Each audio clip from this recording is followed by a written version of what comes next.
Hi, it's the Juicy Podcast, episode not 9.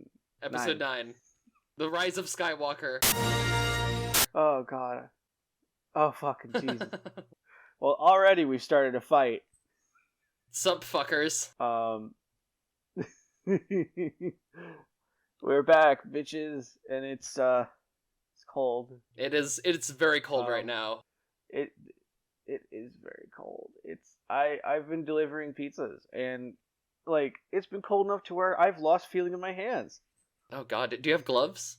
I have gloves, but I can't find them, which is not great. But alrighty. So how are you, Sassy? How are you today? I'm indoors and I'm still unemployed. That sucks. COVID is great. Watch, we post this and COVID is completely eradicated. That'd be fucking amazing. It'll never happen. That'd be great. That's completely amazing. I mean, it's interesting because we recorded the interview segment of this podcast about like a week ago, and we got into a lot of political discussion, but none of it involved the insurrection at the Capitol because that didn't happen yet. Oh god. Oh god. We won't say who we interviewed until the interview, but that would have been fun to talk about. So yeah, that happened. That's happened between the time in which we interviewed the person, and that's not a long amount of time. It feels like a month. Not at all. I feel like whatever subject matter we talk about in this podcast, like, whenever this goes out, it's probably going to be outdated by the time it goes out. Oh, it will. That's the thing. I don't like trying to make too much of a thing about it, but yeah. It will be delayed until somehow we can manage to streamline the editing process, and unless someone has the time and energy, I don't know where I was going with that. We're going somewhere. We're going somewhere, but we don't know where, and we know it's bad. Oh god, there's no knowing where we're going. There's no earthly way of knowing. So anyway, how about we'll formally introduce ourselves for those who are just tuning in for the first time. My name is Sassy Viper. I go by she, her. And I am AgroWonks. I go by they, them, though any pronoun is fine so long as you're not a dick about it. Don't be a dick about pronouns. Don't be fucking shitty to me. That's all. Don't be shitty to me. Don't be shitty to Sassy. Enjoy the show. This like I said, this is episode 9. We're recording this from quarantine. I can't remember if the 8th episode is recorded in quarantine as well. The last 2, I think, were recorded in quarantine, which I don't know what that says about this pandemic or the frequency to which these episodes are being released. If we get to a 3rd episode, oh shit, fuck. We get to a 3rd episode. Sorry, that was an alarm. I forgot I have alarm set. I thought that was just ever-living fuck out of me. I thought that was like a segue to like our next bit. That's a good point. We should probably just use that as a segue.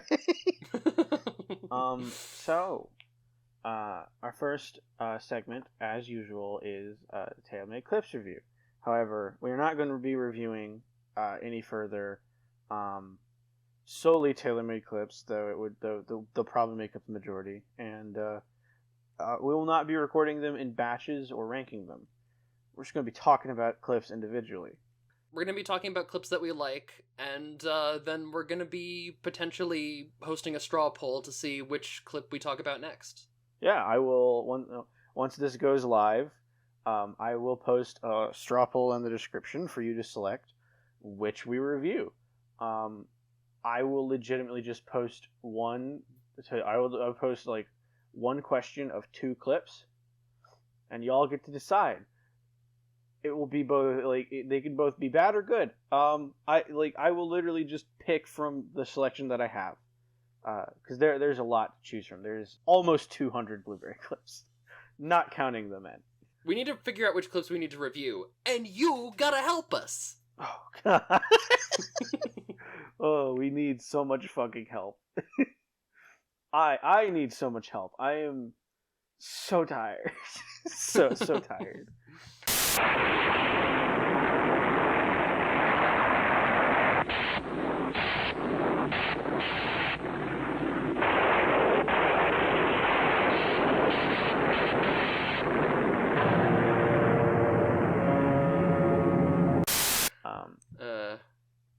So the name of this clip, I have to pull it up.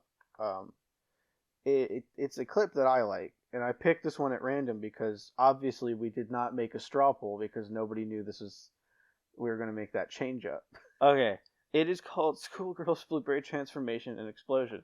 What I have learned about these titles is that sometimes they are ungodly descriptive, and other times they say absolutely nothing to allude to what happened.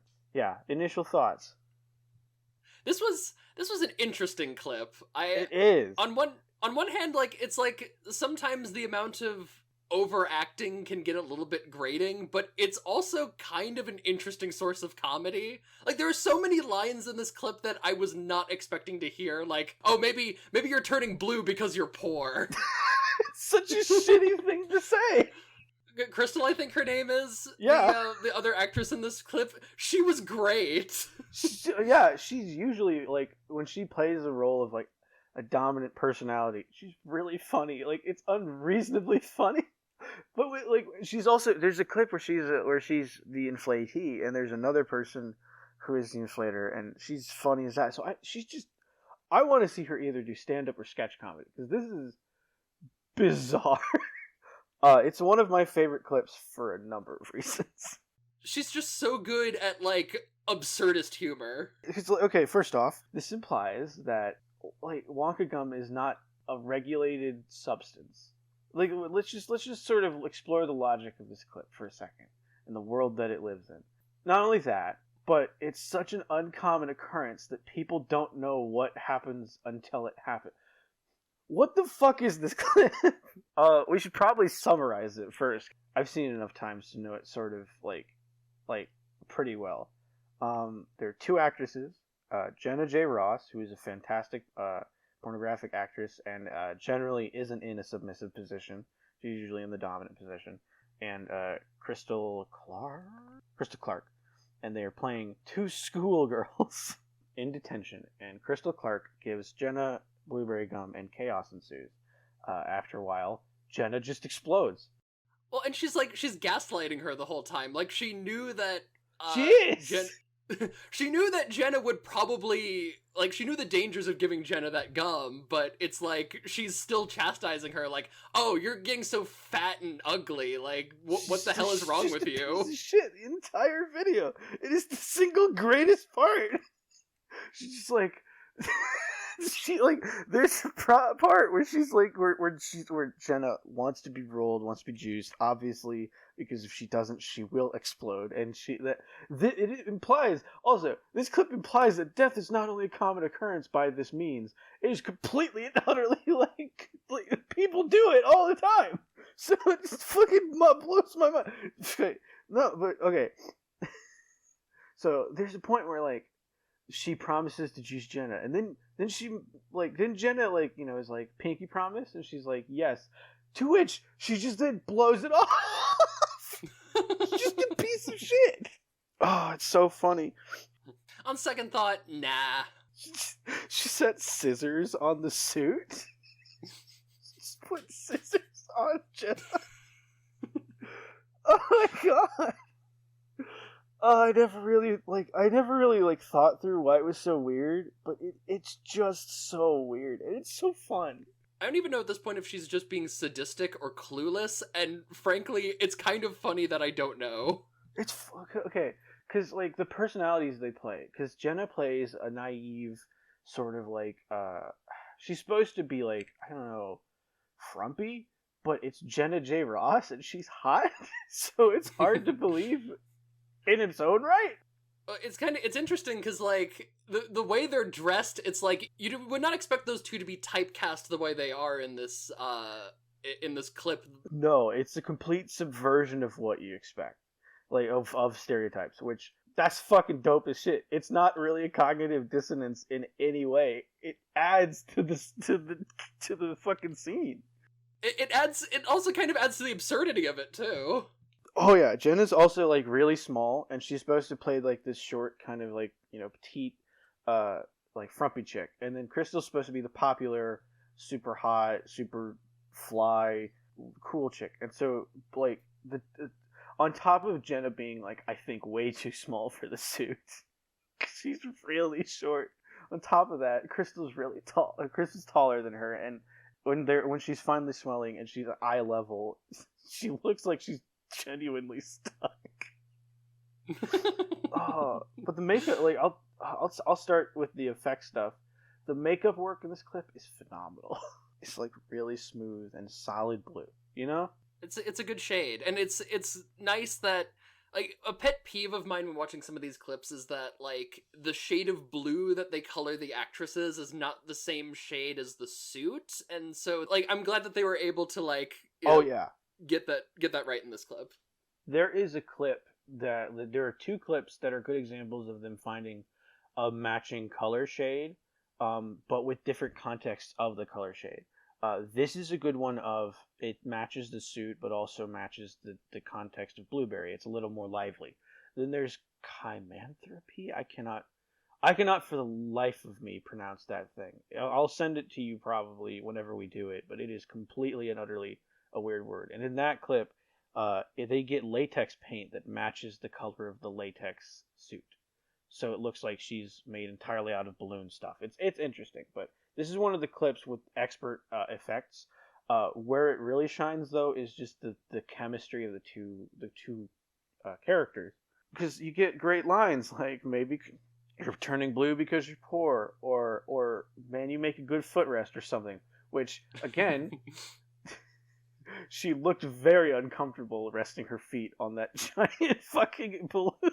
Yeah, sort of inanimate object play in context of blueberry inflation is one of my fantasies personally. Like, I like the idea of inflating somebody and then just lying on top of them like a waterbed. But when you have a limited budget and props that can only do so much, you can only pull that off to like a certain extent. It's just really funny. She's really trying with these really big heels. Like, they're not small, and they look like if like she says, if like stop moving around, you'll catch and then pop. Which then Jenna reacts with aggressively moving around. And I wonder how close they got to actually popping the suit in that instance, because that was really close. Oh my god. I need to the scissors thing. After like she threatens Jenna with the scissors, like in terms of like placing them on her, she then genuinely threatens to stab her with the scissors. Do you remember that? I do. I mean, like when you're threatening to pop somebody, it's like, yeah, sure. You're basically threatening their life. She holds it above her head. She holds it back. And when she does it, it has one of my favorite instances of like their editing where it cuts from one position to another. The audio is seamless. And just to add effect to the fact that it is a sharp object in Crystal's hand, it makes like a knife like shing noise. For some reason. I'm just like, we know it's gonna pop her. It's scissors. But they decided to add it in. They really wanted to drive that point home. They're like, oh yeah, she's gonna pop. She's gonna fucking pop. You see these sharp objects? It's gonna make a bitch pop. Yeah, the thing about the color change in this one, I think that's kind of has been repeated but not exactly achieved in the same way. Is it's a good example of their freckled color change, which they have in a couple of clips, as well as using feet to show the transition. That's not my favorite. I don't like feet. I know, like, when talking about the most logical places for, like, a human body to start discoloring whenever they're transforming into a blueberry, like, the nose is not usually the most logical place for that to start, but it's the place that we're most used to because we've seen that in the movies. But yeah, looking at the feet and the legs, that just seems a little bit more like even that's kind of pushing the suspension of disbelief a bit further. True. However, they do both. See, that's the thing. Yeah, they do the feet, and then they do the nose, and then she has like blue freckles and stuff. Then she has a blue hand, and then either they say that it's blue freckles, or like Crystal calls it like pimples or something, which is just fucking rude. God, like, oh. And it sucks that Jenna won't do another clip with Taylor, or hasn't been able to, because she's just the best when it comes to this kind of shit.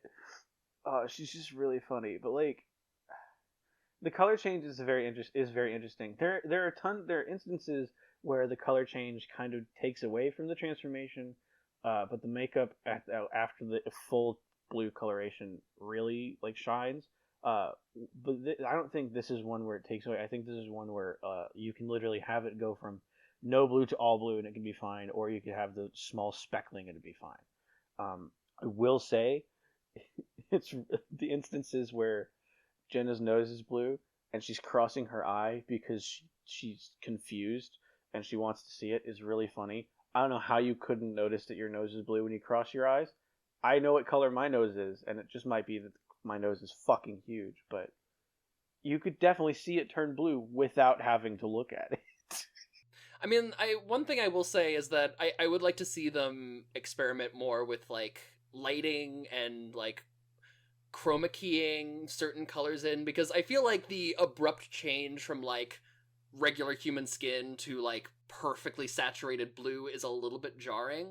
So if there was some way that they could do like more of a seamless transition to that, like I would like to see more of that if that is possible. I will tell you, in the first two suit clips they did with Holly and Kiara, they do have that. They do have that really? Sort of transitionary period. And the way they achieve it, I think, can be pulled off pretty easily. It just would get repetitive, and that's what I think Taylor's fear is getting too repetitive. Also the expediency of it, but it's possible. And I would encourage them to do that. Because, it would definitely, like, aid in the gradual transformation and stuff. It's just interesting, methodology. And there's also ways to do it with, I know Violet Alice, she's done a couple photos where she's, like, overlaid a piece of paper on a lamp. Not like a piece of paper, like wax paper, or some sort of really thin paper. And then, that's how they did it with the original. They just overlaid it over a light. And the blue was, like slowly and gradually added in. I mean, you could definitely do it. So, like, It's not hard. It's just sort of, like, it's kind of they could do it. They did it back in 1971, so, yeah, like, I'm pretty sure, like, anything you could do back then... Anything you can do back then, barring the illegal stuff, you could definitely do now. Oh, absolutely. Oh, like, child labor laws are something you need to keep in mind. Side note, I've learned some stuff about Denise Nickerson's acting career outside of Wonka at the same time as Wonka that have made me profoundly upset. And I'm just like, okay. But oh, God. I digress. My final takeaway from the clip is it is a fun clip. It is definitely bizarre. And it's one of my favorite ones because it's a wild ride from start to fucking finish. You have no idea what the fuck's going to happen. Well, I mean, you do have some idea of what's going to happen, because that's kind of why you're buying the clip in the first place. Well, obviously, but you just you have no idea why Crystal's being so mean to Jenna. There's no reason for her to be so mean to Jenna. She's just so mean. But because it's so fun. Funny, because it's like she's trying to be mean, but how can you be mean to somebody who's a giant fruit? Because they're blue, they're ugly, and they're poor. That's why. They're at the bottom. What the fuck do you do from there? Just keep digging. I'm at bedrock. Just keep digging. Just keep digging. They'll make a good footrest. Oh God. I recommend this clip for just a general enjoyment purposes. Either way, it's just fun. I have a straw poll in the description. The two clips we'll choose between are probably the first Holly clip, with the suit, which is just as fun. I know we sort of half reviewed that in the first clip review batch, but I kind of want to dive in depth with that one. And then we'll do the initial Mika. You can choose between that one or the Mika Tan suit one. I think there's only one with Mika Tan in the blueberry suit, and it is definitely fascinating.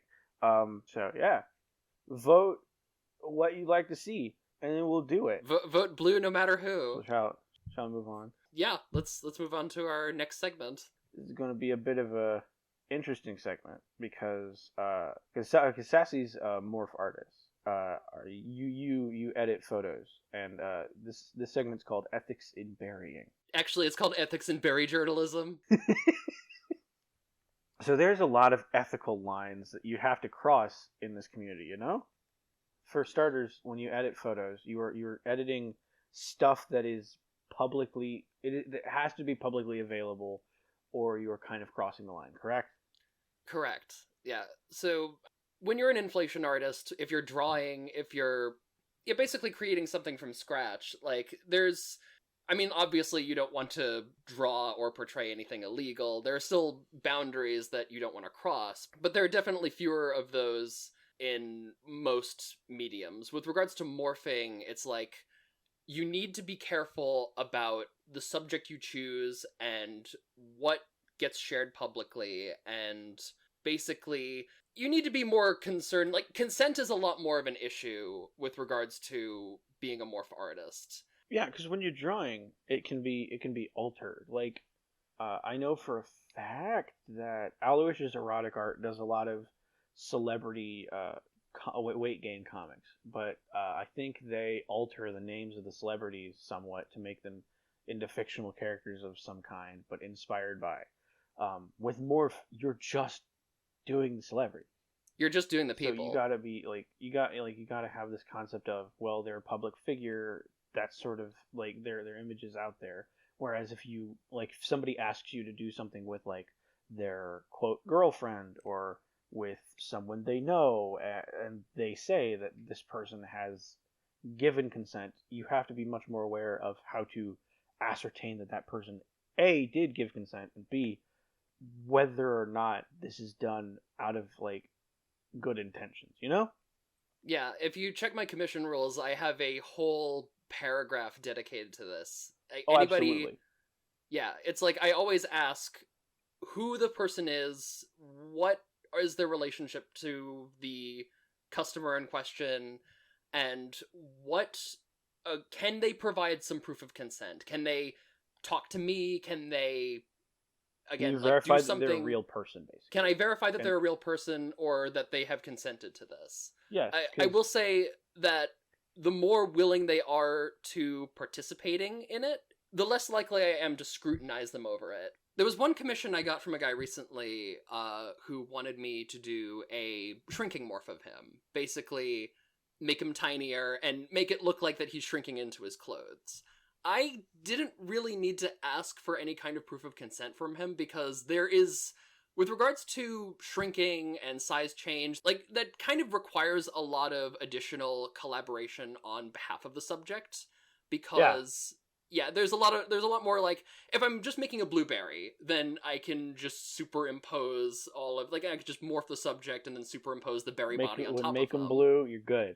Make them blue, make them fat. Like you have to have some sort of coordination. Yeah, you need to have a lot of coordination with regards to shrinking. I remember there's this model I used to follow on Tumblr ages ago named Paige Elliott, and she was fantastic. She was just really fun.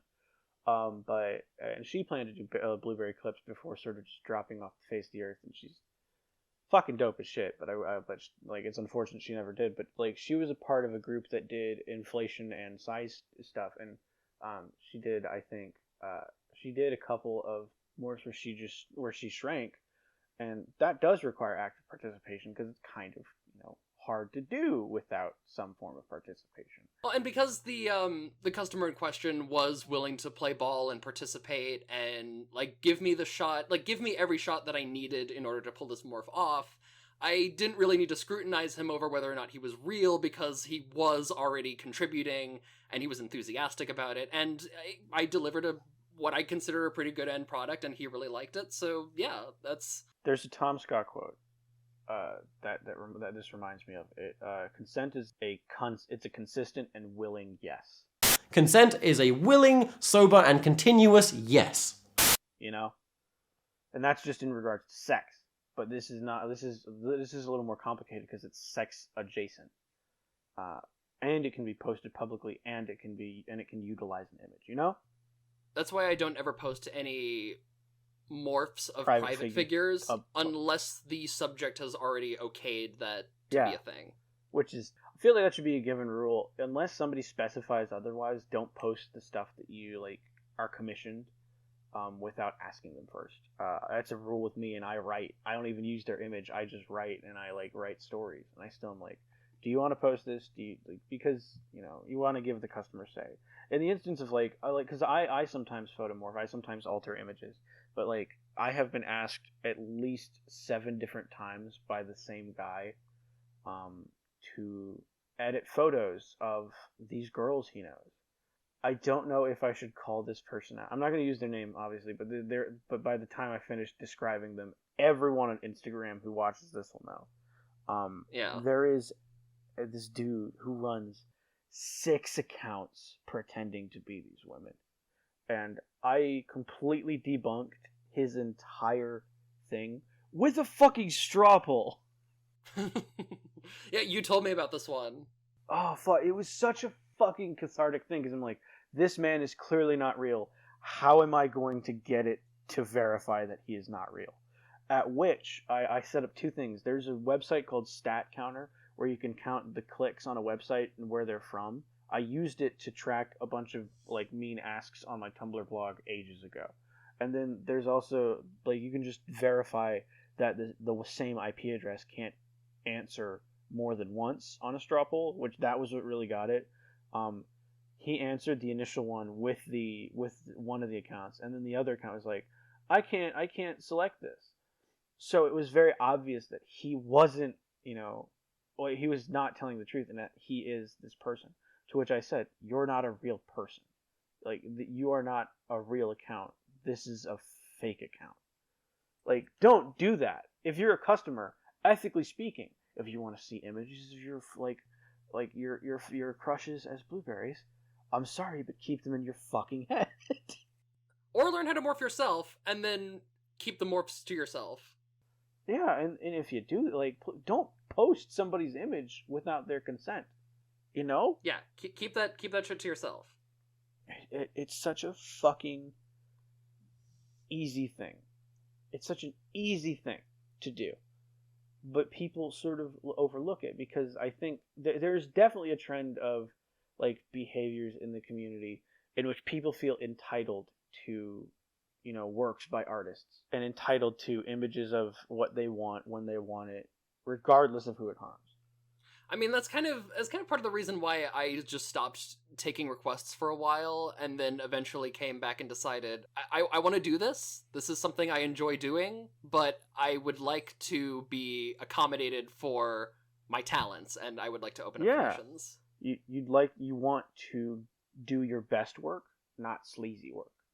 Because one of the things that sort of made me feel icky about doing anything is just doing work with people that clearly have no idea that their work is being their face is being used in that way. I don't think I've ever made a morph of somebody who didn't know that, but I know there have been instances in which that's happened. And when you post it publicly, when you post those things, when you look at that and you say, you know what, I feel entitled to seeing this person as this. I'm going to ask every fucking artist on the planet to do this person, even though that's not right. Because you can hurt people legitimately. It becomes and a majority of the subjects, I can't stress this enough. This is an interesting intersection of the 2 different gender dynamics in the community. When it comes to men who like female berries, there is a very interesting trend of where there is a more predominant like issue of them of like those men asking to see morphs of people they like without those people's permission than with the men who like male berries, or I think women who like or male berries, because there's not that entitlement, you know? It's a product of straight male cis heteronormative patriarchy, and now I've ruined the entire comment section by saying those words. If you set it on fire for that, I don't care. I'm a sociologist. I can read I can pull out a paper and show the shit that's a thing.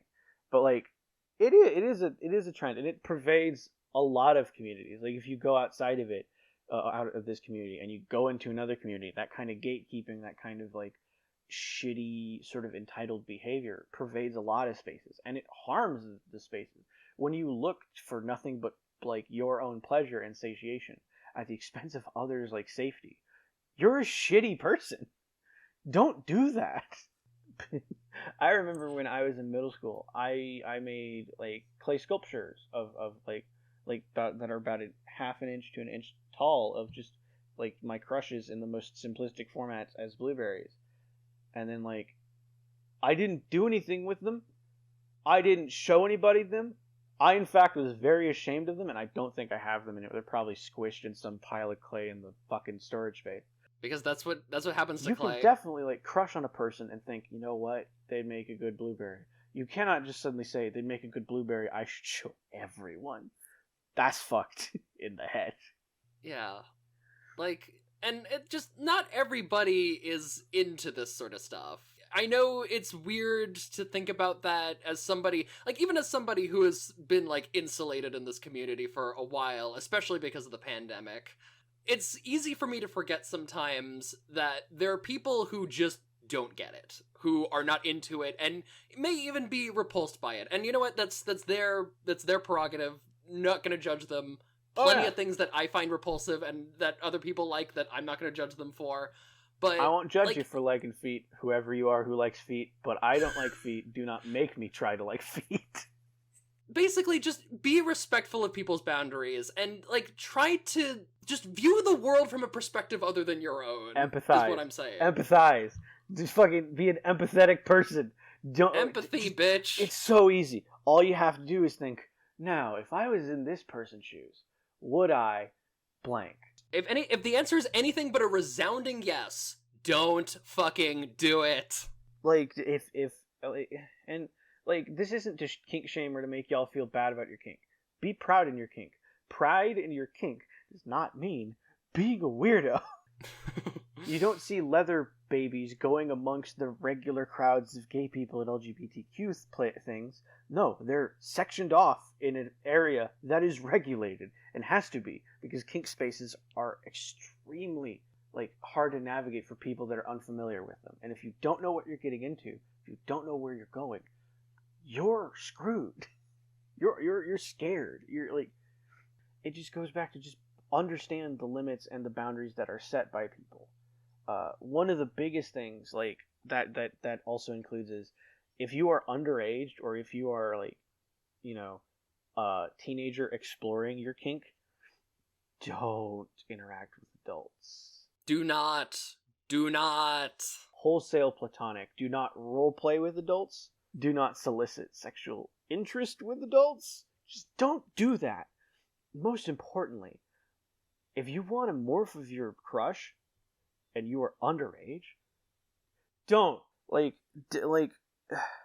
because this comes at an interesting intersection of reflection and progression forward. But because like there's a lot of behaviors that have been normalized in this community that should not have been, but due to the context that we didn't really have a sort of cohesive like grasp of the world, and we were sort of like shamefully like yanking it in our bedrooms at like 4:30 in the morning because we didn't want to embarrass like our family with the concept of having this kink.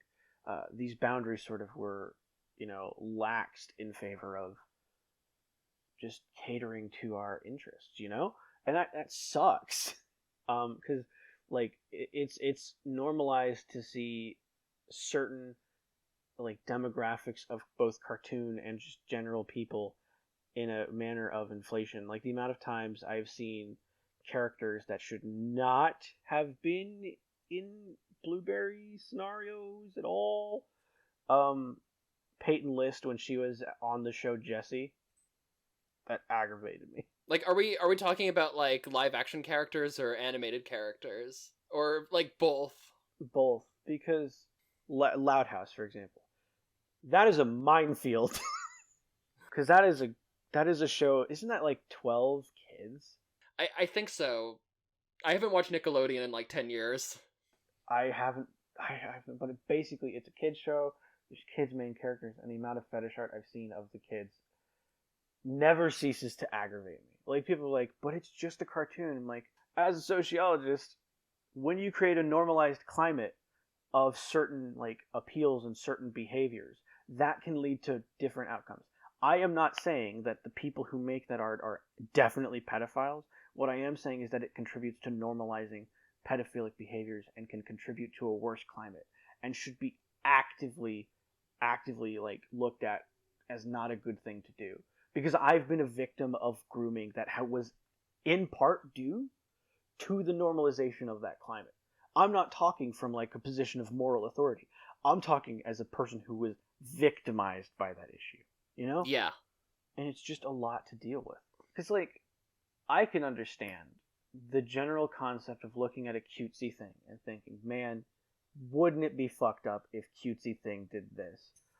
But to bring it back to high school and middle school, you know the acronym THINK?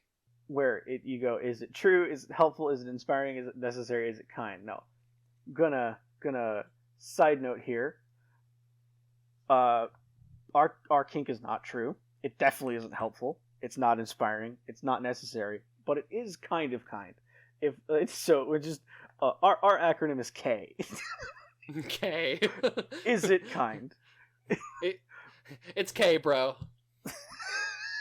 Is it kind? If you does what you're asking for normalize a culture, or normalize like a set of like, you know, standards that makes people like generally look at the community and think, or I don't know how to explain this. See, this is why I would make a terrible like politician, because I would sound like a fucking nut all the time. Because like when you normalize that culture, when you normalize that behavior, you lead to some very like problemed conclusions. Like, there is a potential for people to be harmed. There is a potential for people to go through some stuff. I'm an example of that, and it's not great. But like, I'm not saying you can't enjoy things. By all means, if you're in this kink and you got some like fun stuff in mind, enjoy it.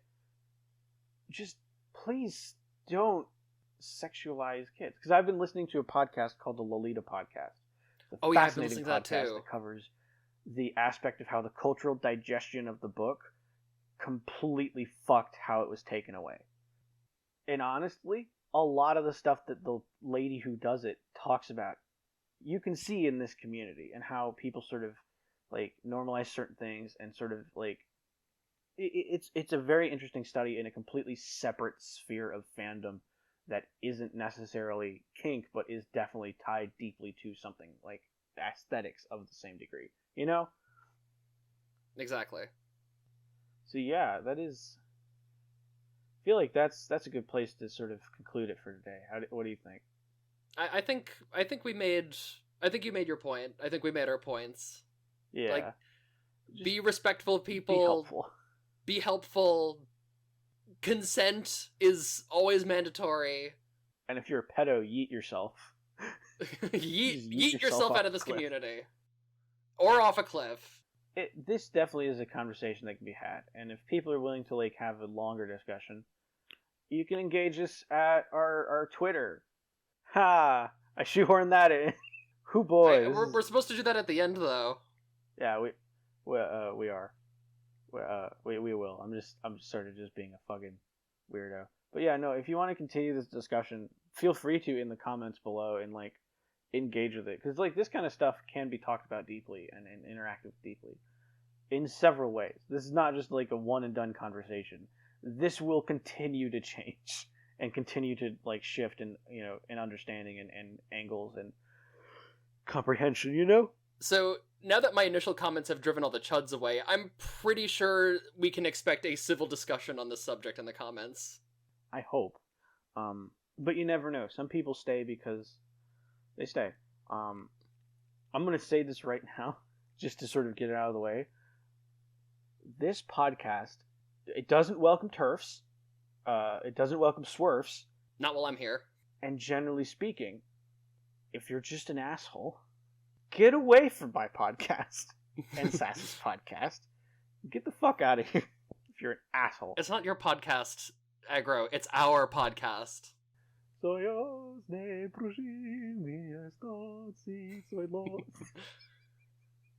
Just need to. Anyway, we should. We should move on to the interview segment. Oh yes, I don't know why, but I have a terrible meme image in my head that we should definitely put.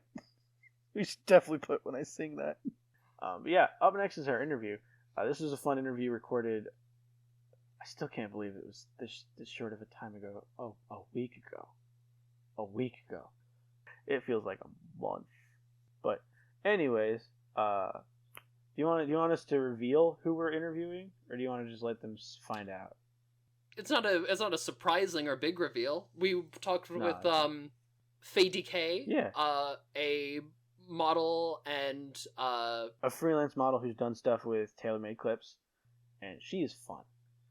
We need to get her back on to just tell that one story that we can't talk about because it's her story and I want her to tell it. It's funny. Yeah, because she tells it funnily. But other than that, enjoy.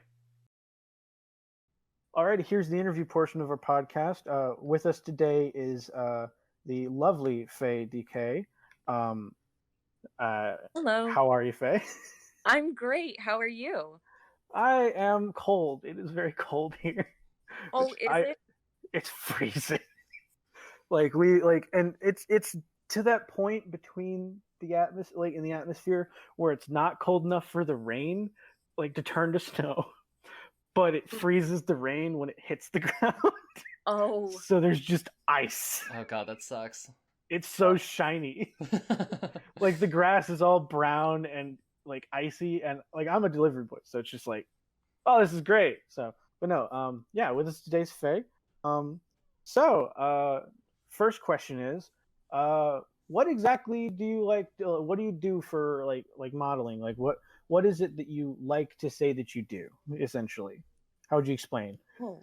Well, I kind of do a little bit of everything. I consider myself a Jill of all trades.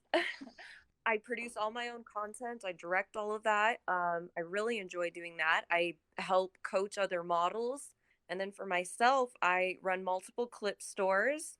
And I also do cosplay. And just anything that I feel like. Some days, I go and get some eyeball tattoos. And I'm putting temporary tattoos all over my face. It just depends. I think one of my favorite things you've ever done is and I'll try and post a picture of this on the screen, is the leftovers thing with the little plate and stuff. Just that was your mascot for a while. Yes, I'm actually doing a series of ooze. So oh, hell yeah. I have a bunch of different concepts with green slime. I've done a couple of them already, but yeah, there's more coming. Oh my god, you would get along very well with my friend Cherry. She is all about that slime. Oh yes, slime is so fun. I like slime and eyeballs, and yeah, just keep it weird.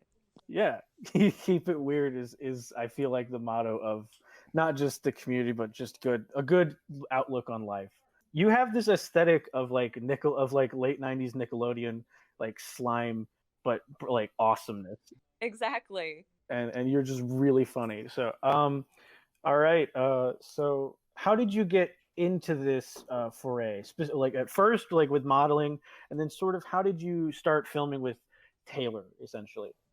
Oh, okay. Well, I was a pageant kid, so I'm very familiar with modeling. I did have a full portfolio when I was in kindergarten. Wow. Yeah. A little weird, but and then I grew up, and when I turned 18, I said, I miss modeling. I really enjoyed that. But what if I could do it on my own terms? And at the time, I was really inspired by a lot of these models that were coming out and doing their own thing. And, they weren't the cookie cutter models that I had been seeing for years in magazines and things. They were, alternative and doing, weird stuff. And I was like, that's what I want to do. The week that after I turned 18, I had contacted a latex designer and I did my first shoot. And from there, I started to do more and more fetish work because I just loved it. I had so much fun with it just from the first shoot on. I loved every bit of what I was doing. Before I knew it, I was working for studios. And then the next thing I knew, I had my own equipment and I was doing my own thing. And I've been doing that for almost a decade now. I've been working on just my own production of things. And I'm not working with studios as often. I kind of get to be more choosy. In the beginning of my career, it was kind of like I just took a lot of things on to see, what I would like. And yeah, so. Yeah. I take it being self-employed has been kind of an advantage for you, especially recently. Absolutely. It's made a big difference. And then this year, especially with all the craziness going on, I was very fortunate that my business actually just stayed stable the whole year. I didn't expect that, but it's been a blessing, I mean, when people are stuck inside, you're obviously going to buy some, good fetish material to pass the time. Sure. Oh, absolutely. So yeah, you. It seems like you really enjoy the content you make. Like, I need to pull up your Instagram to actually get a reference and stuff. But you actually have a lot. You put a lot of time and effort into stuff you do.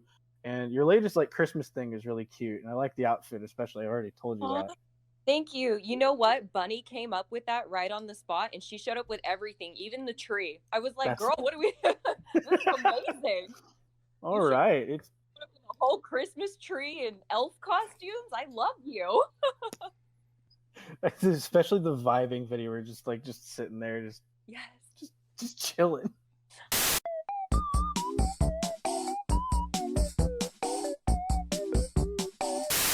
Yes. Oh my gosh, I was having so much fun, and I was so happy to see her. Yeah. I actually saw her yesterday, and we were just finalizing her last clip before we open her store. And I was like, how am I going to surprise her? So I bought her a bunch of balloons to pop. She was so excited. That girl was jumping up and down. I was like, oh yes. Hell yeah. So nice. So yeah. I'm lucky to have a little squad right now to kind of through all this because I'm trying to open up a new studio right now. Oh, really? I am. I know this is top secret. Nobody knows about this, but we'll keep it on the secret. I know. This is exclusive breaking news. Yeah. I'm working on a new studio and I'm going to be producing more than I will be in the stores. So I'll still have my store. I'll still be there, but you'll see more new faces and things like that. So I'm excited. Yeah. It's fun. I get to make my friends do a bunch of weird stuff. I love it. Oh yeah. So what gravitated you specifically towards inflation content? Is that something you're into, or was that just something you in the process of wanting to do more fetish content, that was something you just wanted to try out? I had actually not heard too much about it until I worked with Taylor. I used to hang out in a vor forum for a while. Oh my god. I love vor. A vorum. Yeah, a vorum. Oh my gosh, a vorum. Yes. So I used to do that. I don't remember there being a lot of inflation, to be fair. That was all Taylor, but I went in for our first shoot and I loved it so much. I was ready to be on the team. I was like, when do you need me? I'll be here. Can I come by early? Can I help you organize stuff? I just absolutely fell in love with all of it. And then she let you leave with your butt incredibly inflated. Yes, of course.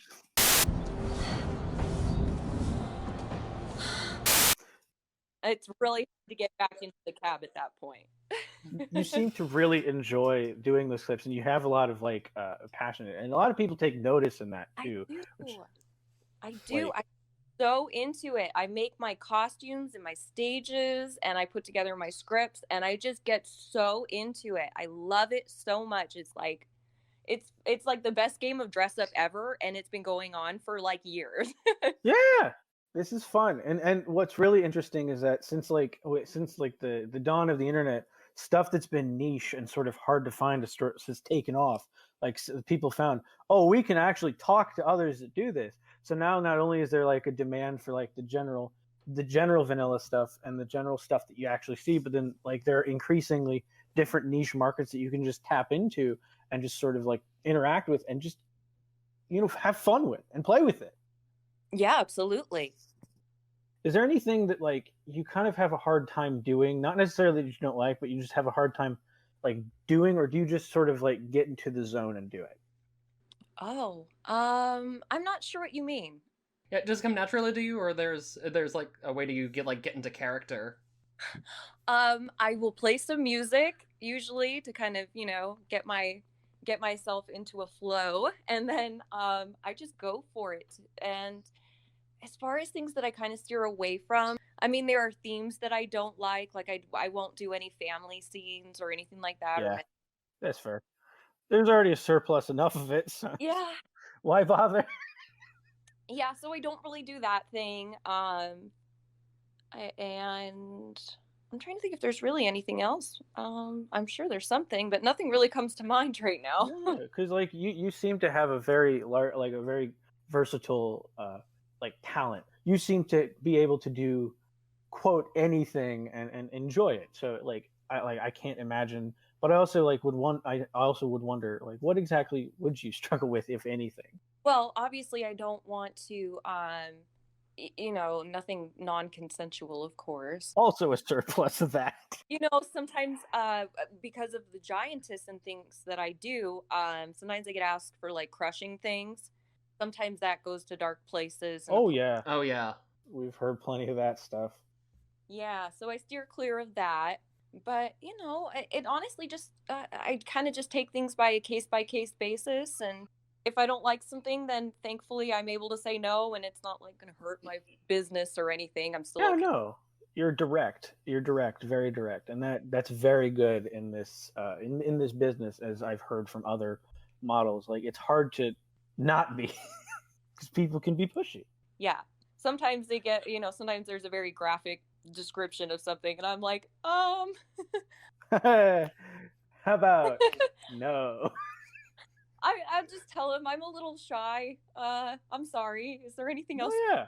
I feel like that is in generally, I feel, a definite thing that people need to understand when they're interacting with models like you is you're a person. You have limits.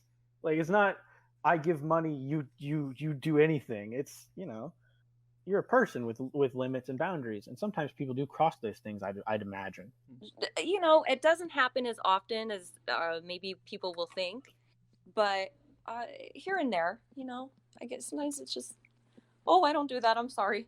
So you seem to be well versed in a lot of different genres, I guess. So what would you say that your favorite? What's your favorite kind of clip to film? Oh. Well, lately I've been having a lot of fun with Giantess, but it honestly just depends on my mood. I'm actually working on some more humiliation and some meaner stuff because I've been requested to do more mean content. So, it just depends, honestly. But the majority of what I do is Giantess, Vor. I do a lot of sneezing, and when I do get a chance, then I do inflation clips for Taylor. Yeah. I didn't know that sneezing was a thing. Yes. It's a big thing. Yeah. I have really bad allergies, so that actually kind of worked out in my favor. I just wait for allergy season to come around and I'm good to go. Just inhale. Just when you're preparing, just inhale like a can of pepper, and then you'll be ready. Yes, actually I just did one because I have a big hay stack right now in the studio, and I dressed up like a cow. I sat on it. I had hay fever. Oh my god. Oh god, that's the worst too. So that was the whole theme of the video, was I was a little cow having hay fever and I was just sneezing away. Oh my god. Okay, so you talked like a minute about how sometimes you'll film with Taylor. What's that like? Generally, like what's a day like that for you, essentially? if you can disclose that. Yeah, so everything is already there and ready for me. I go in for hair and makeup. It's a full production. They have everything ready for me. They dress me, everything. Oh, wow. Yes, there's a lot to it. We have to pause in between scenes and, do different makeup and do different things. I'm sure. And so it's very involved, which is really cool. But yeah, like the shoots take a while just because there's so much magic involved and getting me really big and then shrinking me back down. Oh yeah, and then with the blue makeup, like the trick of the blueberry kink, I think is the color change, and that's the hardest thing to pull off. Yeah, we kind of do it bit by bit. They make it so seamless though when they put everything together. Oh yeah, like I remember there was a recent clip where the transition was such a smooth thing that I didn't notice that it transitioned, and I was like, holy shit, yeah. And I really like that kind of stuff. I'm a video editing dude too, and I really like editing videos, and that's like the stuff that I'm like, this is nice. I must write this down. Like what of the I think you filmed 3 blueberry clips, like, or if I'm not wrong, which of them was your favorite to film? Because they all looked like you had fun. Yes, the really popular one was the when I was the CEO, and that was actually a script that was sent in by somebody who was an enthusiast that I was talking with for a while. He's a super sweet guy, and he just came up with this idea. I pitched it over to Taylor, and we just made it happen, and that one's amazing. We had the custom-made bikini. That was something that was really cool. Yeah, we had to figure out all the logistics of that with, with how big I was, so it was really cool. That one was probably my favorite. That one was really impressive to, like, just watch when I actually was able to get it, and it's very impressive, the technical skill that goes into this, and I'm sure, like, it's a really good part of the day, so having fun with it is, like, and I've seen the pictures that Taylor now like posts on social media with the different people filming, like behind the scenes, and y'all look like you're having like a lot of fun, even like when you're, pretty much stuck in a T shape. Yeah, we have so much fun, and she is like the sweetest, nicest person in the whole wide world. So I'm like snacking on foods and like we're chatting, and it's so much fun. Oh yeah, absolutely. But I think I think one of the more interesting clips, because like there's the CEO one, there's your like first one, your first one, and then there's the teacher's assistant video, and all 3 of those, like, you really have fun with it. And then there's the video you did with Muffy, and Muffy is like really fun. She just fell right into it. That was honestly her first clip, and that was like the first studio she ever worked for. Oh really? Wow. Yes. So I'm so glad that she could show, like, I got to show her all of that, and she got to be a part of something that's really positive, because, I mean, Taylor's so great. She just does so many good things. Yeah. So it's always really fun working for her. I'm glad that Muffy got that experience. I'm sure. And it's a really creative video, and like all the stuff that y'all do with that is really creative. And I know that the community enjoys watching it because there's always buzz whenever a clip comes out. There's always like different ways people like different clips to people enjoy, and I know that people really want to like show their appreciation to Taylor even if they like struggle to. And I want to encourage people to do it more, because the only way that we can like get more and more content and better content of any variety is to actually pay the people that we get it from. Pay your sex workers. Literally. like none of this shit will continue to happen. Like none of the good stuff, and none of the like being able to engage with models and like and create these awesome clips and create these like these fun and like create these fun times and have these fun interactions. Well, they won't happen if you don't pay for your clips. So bottom line, pay for your porn. And especially, like what Taylor does, it's very expensive to have makeup to have makeup there, to have wardrobe there, and all of that. So when you're paying for a clip, I mean, you're paying for wigs for models, you're paying for props, you're paying for... Hell, the upkeep of the latex. Yeah, it all just goes back into being able to make better and better clips. Oh yeah, because latex is a bit of a temperamental thing, and just rubber, and y'all like you're in the desert, so it needs a bit of upkeep there because it needs to stay not too moist, but moist enough to where it doesn't turn to flakes. Exactly. And that's a big and that's a big part of this production stuff, and with the new props and all the different new models and all the stuff that you do with Taylor on top of all the stuff that she does on her own. It's really interesting to watch how this is developing right now, and I do hope to see you in future content with her, as well as behind the camera, producing stuff. You got that creative mind to do so. Well, thank you. I'm really looking forward to all of that, and I'm looking forward to being back in Taylor's studio. I know I've had a lot of people ask where I've been, but I've been so hesitant to really go anywhere or do anything with COVID. I just feel like, I don't know. It's just terrifying, because that's one of the biggest inhibitions to a lot of collaborations, because I've talked to a couple other models who do collaborative stuff and want to do collaborative stuff with the people in their locale, and they just can't because COVID. It's there's no way of sugarcoating it. It's COVID. There's a plague. We can't we all want more of this stuff, but until shit dies down, the world stopped.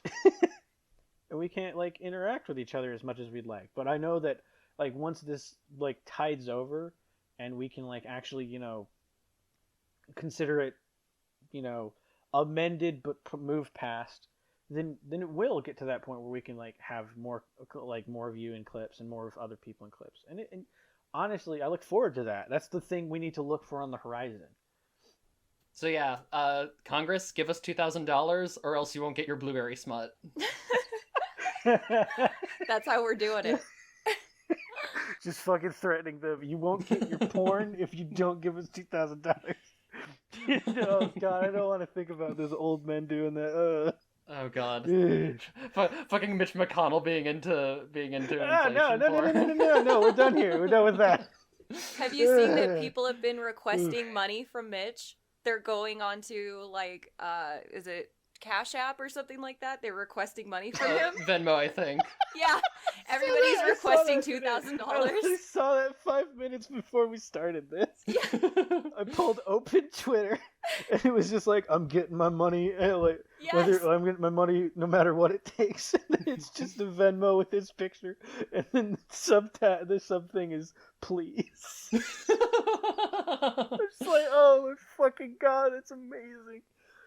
Since we're on the subject of current events and politics and the fucking apocalypse, actually, I do have another question. So you kind of answered the first part of it when you brought up how you're self-employed, you have your own sort of business and whatnot. But there are other concerns going on, specifically surrounding certain bills that have been being pushed by legislators, and the recent MasterCard and Visa and some other credit card companies seem to they've been cutting revenue for sex workers because of pressure from certain religious groups. Yeah, for specific huge traffic sites. Yeah. So how does that concern you, and how do you think that might affect you in any way? Ooh, good question. So, I was not into Pornhub just because I had so much pirated content on there, and it was kind of obnoxious, and it was obnoxious to have to continuously send out DMCA notices to pull things. So I never had an account with them or anything like that. So when that whole Pornhub apocalypse happened, I didn't really get affected by that, which I did watch all of my friends, however, get affected by it, and they're still freaking out, trying to figure out, what's happening? Is everything gonna change, or are they gonna work a deal out, or what? So, for me, nothing's changed, really. But, I don't know, I'm sure something will eventually, but I've just learned to just continue to adapt to new situations, and I don't know. That's really the best that I can do for now. I think one of the big things I've noticed in the discussion about it is that was entirely preventable. The thing that led to all of that developing, all of that event developing, where the cards just pulled out and stuff, was partially due to the fact that Pornhub had sort of like, I don't know how to like phrase this because English is a shit language, and I say this as the son of an English teacher, but like it all was preventable. But Pornhub was not taking the adequate steps necessary to prevent piracy, to prevent the stuff that was what many of those companies seemed to be the issue, and in that was what really got to a lot of people. Was these were issues that were pointed out by like huge stars in the porno industry and just general activists in the porno industry, and people are just like, and sex work industry in general, people, and Pornhub finally takes the steps after their bottom line is threatened, you know, and that's the thing that got to a lot of people. It wasn't the general harm it could have been doing to people. It wasn't the general like way that sex workers used it and how they wanted to, you know, like use it. It was just that was preventable, and that's what aggravated me when I found out like this shit was happening, and on top of the fact that that didn't fix anything. Yeah, well, content creators have been asking for some of these basic things for years now. Yeah. And they just were like, we'll think about it. And that was why I was never affiliated with them or did anything with them. I was on MFC. Which I'm now retired from to be a full-time content producer. So even that's changed for me. I'm sure, and like I think one of the huge takeaway beyond that is Pornhub had an expert marketing team in that regard, which is just the shittiest thing about it, because it was like a lot of the bigger publications are like, they're finally taking steps and it's a big step in the right direction, and it's not. It's been asked for years. I can find articles from like at least 3 years ago from people talking about it. So it's a big deal. And the fact that it took an actual like legislative action, and it took actual like bottom line being threatened to be like, maybe we should actively be better at this. It really is a big kind of like discussion opener, essentially, about adult content.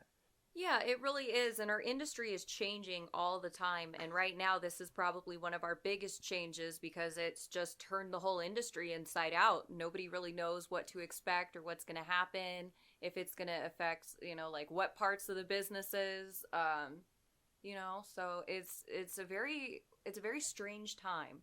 And I kind of hope that it, like, even though it's a strange time, it's a tumultuous time too, like for everybody, but for sex workers especially, because even though like everyone's home and everyone's like somewhat got money, they've also like they're being like frugal about it, sort of being like normally dependent like tippers or normally dependent clip buyers have suddenly started pulling away a bit because they're trying to ration. This is just a final blow that should have been like really not done already to a community that needs to have like to be listened to more. Our voices get swept under the rug quite often.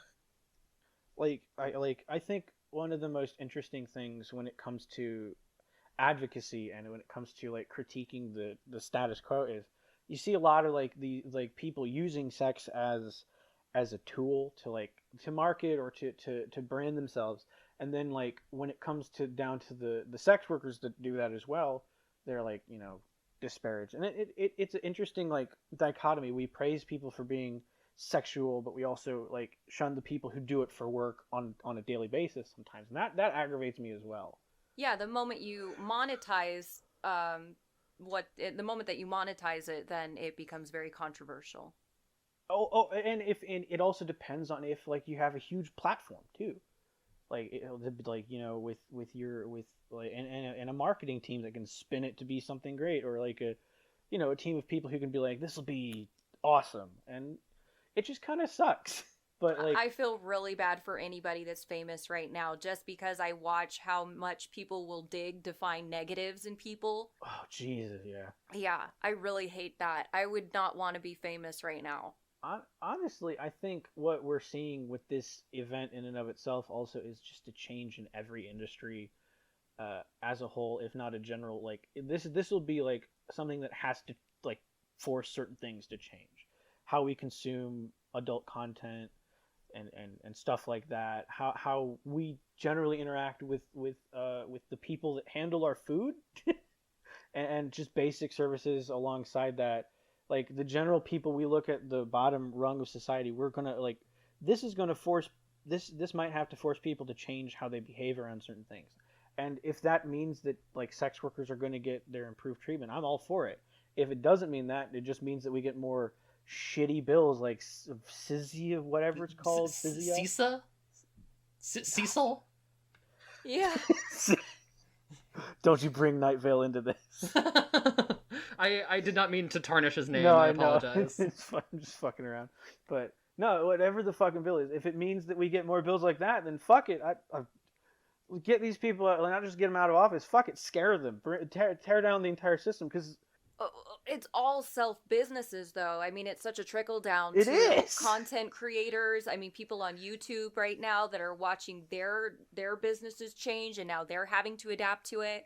So, I mean, it's really all over the board right now for anybody that's trying to be self-employed. Oh yeah, absolutely.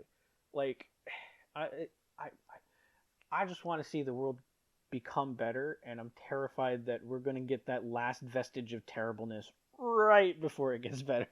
I think it will get better. I have that weird optimistic kind of slant that a lot of people tend to sort of like miss sometimes.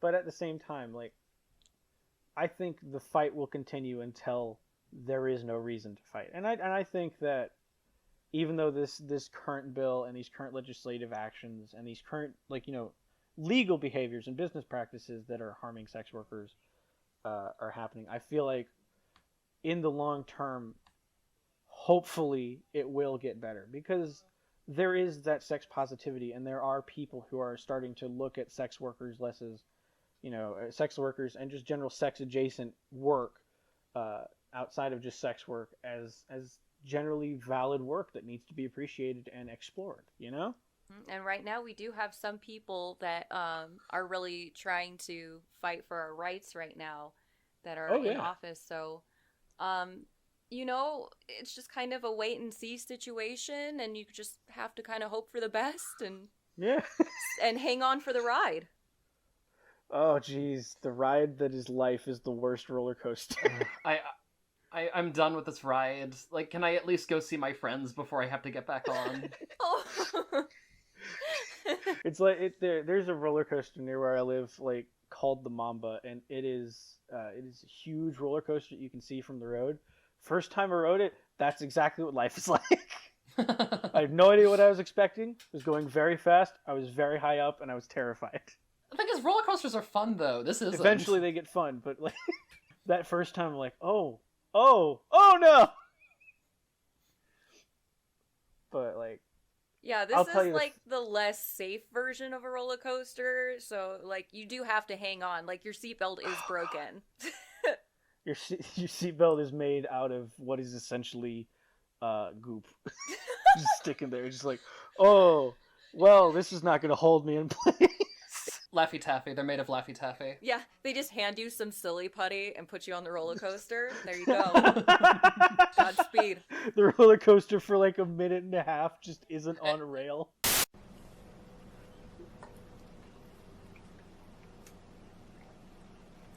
I'm traumatized. And meanwhile, Jeff Bezos just gets a regular seatbelt. Yeah. No, he gets a cushioned seat with air conditioning. Fuck that guy. But no, we're getting into a weird tangent. Oh my god, this is fun. Oh my god. I honestly think things will get better, but I also love the philosophy that before they get better, like a mighty katana sword, they are forged in fire. And we are bent, and then we're fine. Well, it'll be that This Is Fine drawing, but everything will be put out and we'll just be covered in scars, like burns. That was very I'm 14 and this is deep of you.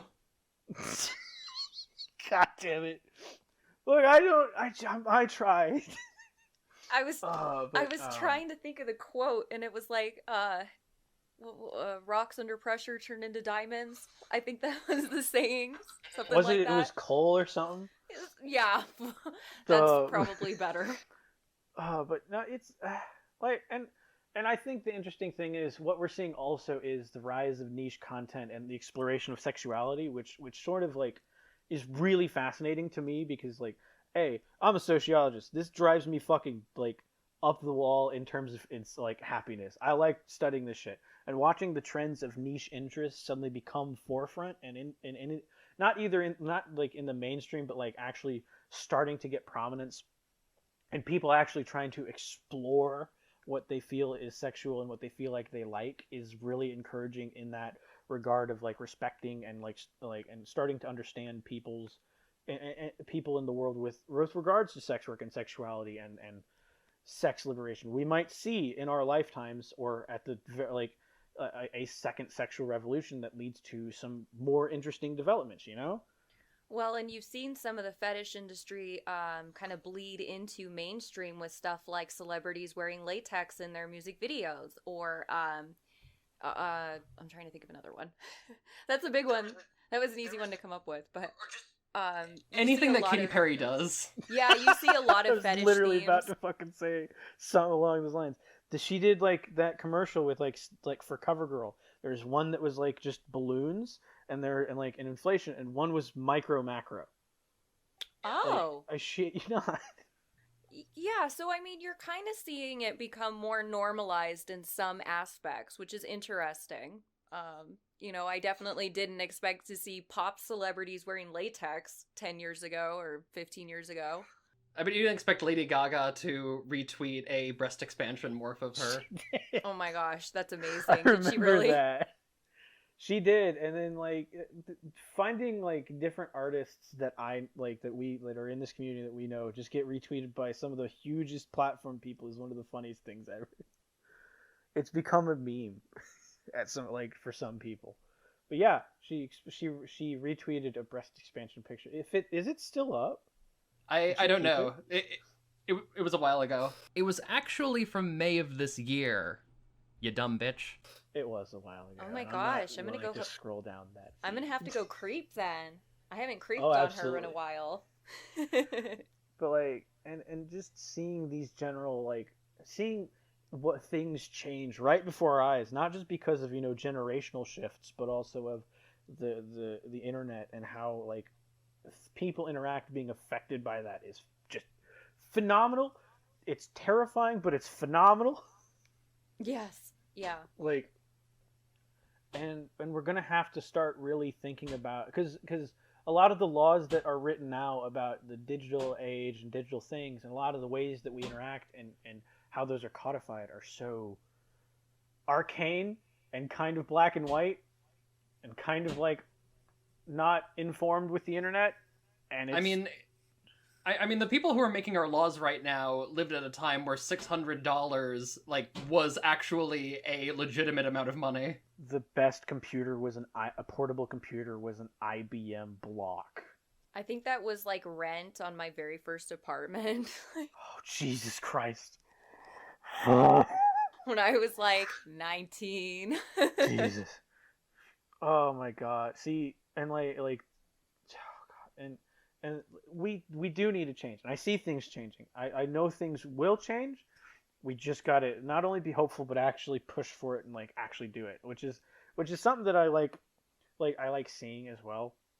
Like Faye, you're very outspoken about like the stuff you do and being honest about what you do, and that's very key. A lot of people, like a lot of the big issue was there were stigmas around it, and I think that entire concept of the stigma is starting to melt and have to be in like actually meeting a counter that is substantial enough to like change the how people interpret things, Sure. And I mean, you're running your own business, so you've got a lot of different personality types and things like that. And I think that like giving your money to a sex worker and then they go spend it on something that's not, work related or whatever. I think that whole mindset is really kind of going away because you have more people that are taking it seriously and really they really want to do this as a job, like a job.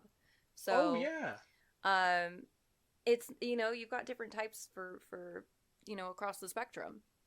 And so I think that I think people are just becoming more comfortable and more understanding of what the work is and how people are running themselves as a business. It's very fascinating, and there's this term in economics that's not thrown around, but it's the velocity of money. $50 given to a poor person, or given to a person like on the bottom rung of like the system of capitalism, will go further because it'll gain, quote, more philosophy or velocity and value than if you just give it to a big thing and it just hoards it all. Like it's if you give it to a poor person, they spend it on groceries, rent, so on, and that goes and gets spent on this and that before it finally stops, and it creates value. So and that's what you're doing with when you buy from like smaller time sex workers, especially from like cam girls, especially from like fetish models, and like hell, one person studios all the way up to like small studios, like small to medium level sex work, and even some of the bigger sex work is something that's really important to actually purchase from and buy into. Just actually contributing to that and changing that perception comes from like people doing that more and the prevalence of it too. And oh god, but no, like I do see things changing. The stigma is starting to melt away and actually having like being countered, and that's really good. Any more questions, Sassy? I mean, I guess I could just sort of ask, like, anybody who wants to get into what you do for a living, running a self-employed modeling business, what advice would you give to people who want to, do what you do? Oh, sure. Well, I would say it's very hard to do this as a hobby and still have success with it. A lot of people try. And about 90% of the people that try to start this business, they end up quitting because it's a lot of work. So if you're somebody that likes to work really hard, can work long hours some days, and really wants to make a living at it, I do believe that you can do it with enough hard work and enough know-how on how to market yourself. So I would say do a lot of homework, do a lot of research, talk to people that are successful in the industry, and get advice from people that are doing the things that you want to do. Don't just go ask like one of your whatever sex worker friends. Like ask somebody that is your friend that is doing what you would like to be doing. I feel like that's also really good advice when you're like actually engaging with like beyond just that, just with work in general too. That's just good advice. Yeah. If you want to do something, like network. Yeah, networking is always important. But also figure out your niche and figure out what you enjoy. And when you enjoy what you're doing, work becomes a passion. It's not just labor for the sake of labor, but labor for the sake of like fulfillment. I feel like that's the end goal of all things. So, I mean, at the same time, you don't want to overdo it. You don't want to overwork yourself to the point where it does become labor. Yeah, but this is a very good conversation, and I enjoyed this, especially with the technical difficulties. This has been a lot of fun. Thank you so much for having me. Thank you for being here. This was really fun. If you want to plug any of your pluggables or like... Yeah, I have my link tree. I will give you that. And otherwise, check me out on Patreon or onlyfaye.com. And I will be there. I'm doing all kinds of crazy stuff all the time. And I'm actually very easy to talk to. You can always message me from one of those platforms. Can attest to that. Faye is like sweet as hell. I will check in on you. I am that person. Indeed. And dog updates. Too. Those are important. You got puppers. Yes, I have 3 rescues. They're my whole life. I love them so much. I actually have my Chihuahua sleeping on the bed right now while I've been doing this. That reminds me. I need to go play with my dog. He's a little attention butt. Like even if he's been hung out with the entire day, petted, he will you'll walk away for 10 seconds. He'll be like, what the hell, dude? thought we were friends. I know, my Sheba's probably bored to tears by this point. But yeah, this was very fun. Hope to see more content from you in the future, and hope you have a lovely. It is like afternoon there, right? Yeah, it's 2:00. But yeah, well, thank you for being on. This was very fun, and this is I guess this is the end of the interview. God, I'm bad at conclusions of things. The end. God, the end. And that's all, folks. That's all. And welcome back from the interview. That was fun. Faye's always fun. I like Faye. Faye's fun. Faye is bae. Yeah. Alrighty. And so we have, not gonna lie, we have re-recorded this part 3 times because we had a tech issue. Once, but the tech issue that we had the second time prevented us from recording at all. It was just like, hey, what if I just didn't? And I was just like, no. Computer, why? Alright, shall we swing into the news? We got some weird news. Hey, here's some more news. Lil Nas X, like, that's news. Dude was like, I'm gonna celebrate like 1 million fucking views on a bunch of my videos with literal inflation porn. It's not really like porn, but it is definitely inflation. He posted a picture of Princess Peach with a massive ass. She's big donkus. Big Sexy donkus. big chungus, big donkus. I did on my 2021 bingo card so far. I have not predicted any of the shit that's happened. Key in that regard. First off, we learned that Army Hammer is into hardcore. By hardcore, he means cannibalism. By huge cannibal, he's definitely got a problem. And Lil Nas X has, at some point, had inflation art on his phone, which is confusing to me because I wish him the best. No judgment here. If he is listening, can I get some? I'm very poor, man. We're both very poor. Can I have an autograph? Can I get a shout out? Give us some attention. Give us give us a spotlight. Give us a spotlight. Literally just give us a cameo on like some future remix of Old Town Road. That'd be fucking hilarious. The 39,000th remix. Just that'd be funny as hell. Also, Old Town Road still fucking slaps. That is a timeless classic. Oh, absolutely. But yeah, that's the biggest news.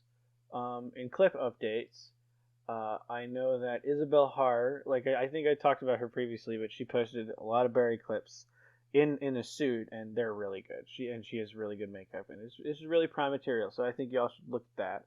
And then Taylormadeclips posted a clip called 3 Stages. It's not too bad. It's actually very nice. But other than that, we don't got a lot on the way in news. It's been kind of a slow year because, because of all the other news. Oh, and then Shuby Juby, creator on Twitter, who has made some inflation clips, may make Blueberry. I know that might happen. Otherwise, that's the news. That's I already did that joke. I'm not doing that again. So, since we're recording this in January, it's freezing cold, but you said it happens in February, right? It's the most wonderful time of the year, Aggro. It is. It's the time where, I mean, obviously we're not really getting together this year because of the pandemic, but there will be a virtual SizeCon happening on the 27th of February of this year. And I figured, since this is probably going to be the last episode we air before that happens, I figured I would do a little retrospective on the time I went last year. Yes, we're going to have a travel log from 2020, which should be a much rarer thing than it actually is. Oh God, you're right. Oh, but yes, I cannot, because that was before the pandemic really actually even took off. Because back then I was still planning my Japan trip. It was the highlight of my year, which is not saying much, but it's still, it was still a good time. I mean, I'd imagine so. Before everything decided to, just fucking collapse. Thank you. I was gonna say thanks Obama, but that not only doesn't make any sense, it's just not a funny joke anymore. Well, I mean, you could kind of argue that his policies helped pave the way for the fascist government that we currently have, but that's getting off topic. Let's talk about some fun times. So it was February 15th that I went. It was a Saturday. Wow, day after Valentine's. It was the day after I saw the Sonic the Hedgehog movie. Oh my fucking god. Oh my fucking god, that came out at that... Oh my fucking god. The exact same time, yeah. Oh my god. I'm losing my mind. The last 2 movies I saw in theaters were Sonic and Birds of Prey back to back. Oh yeah, same. Oh my fucking god. That was a year ago. Yeah. It both feels like 20 and a month ago. So, anyway, I went on the 15th, although I'm really sort of regretting not going on the 14th because I saw that there was a blueberry inflation panel there. What? No, really?